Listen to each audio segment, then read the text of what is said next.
ঘরবাড়ি হারিয়ে এই তাঁবুতেই মাথা গোঁজার ঠাঁই নিয়েছিলেন গাজার বাস্তুচ্যুত বাসিন্দারা। কিন্তু শীতের শুরুতেই ভারী বৃষ্টি ও ঝড়ের পানির নিচে ডুবে গেছে তাদের অস্থায়ী সেই বাসস্থান। ভিজে গেছে কম্বল ও তোশকও। ফলে কনকনে শীতে পানি ভর্তি তাঁবুতে ঘুমহীন রাত পার করছেন গাজার অনেক বাসিন্দা।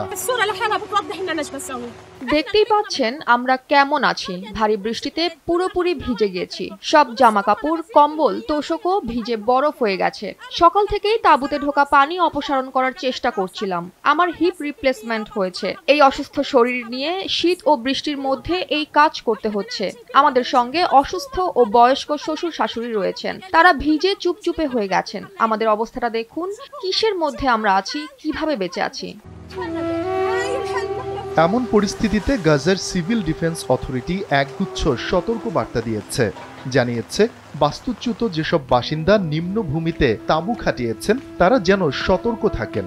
বিশেষ করে তাঁবুর যথাসম্ভব মেরামত, পানি নামিয়ে দেওয়ার জন্য ড্রেনেজ এবং বয়স্ক ও শিশুদের সাধ্য অনুযায়ী নিরাপদে রাখতে অনুরোধ করেন তারা। যদিও লাখ লাখ বাসিন্দার সিংহভাগই যে তাঁবু খাটিয়েছেন সেগুলো পানি প্রতিরোধী নয়।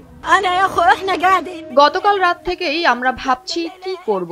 আমার ছেলে একটি প্লাস্টিকের কাগজ এনে দিয়েছিল। সেটি কেবল আমাদের তাঁবুতে দিতে পেরেছিলাম, কিন্তু তাতে বৃষ্টির পানি আটকানো যায়নি। সবকিছু ভিজে গেছে। কিছুক্ষণ পর ছেলের তাঁবু থেকে নাতির কান্নার শব্দ পাই। গিয়ে দেখি পানির আকস্মিক ঢলে ওরা পানির মধ্যে আটকে গেছে। পরে ওদের বের করে আনা হয়। এটা শীত মৌসুমের প্রথম বৃষ্টি। বাকিগুলো কিভাবে মোকাবেলা করব সেটা চিন্তা করছি।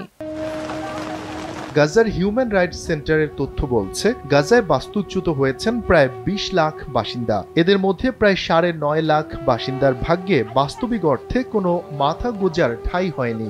সেন্টারটির শঙ্কা, ভারী ঝড় বৃষ্টিতে তাঁবুগুলো ভেসে যেতে পারে। তাই ভয়াবহ এই মানবিক বিপর্যয় রোধে জরুরি ভিত্তিতে তাঁবু, কম্বল, শীতবস্ত্র সহ প্রয়োজনীয় মানবিক সহায়তার জন্য আন্তর্জাতিক সম্প্রদায়ের প্রতি আহ্বান জানিয়েছেন তারা। শফিকুল ইসলাম শান্ত, NPV।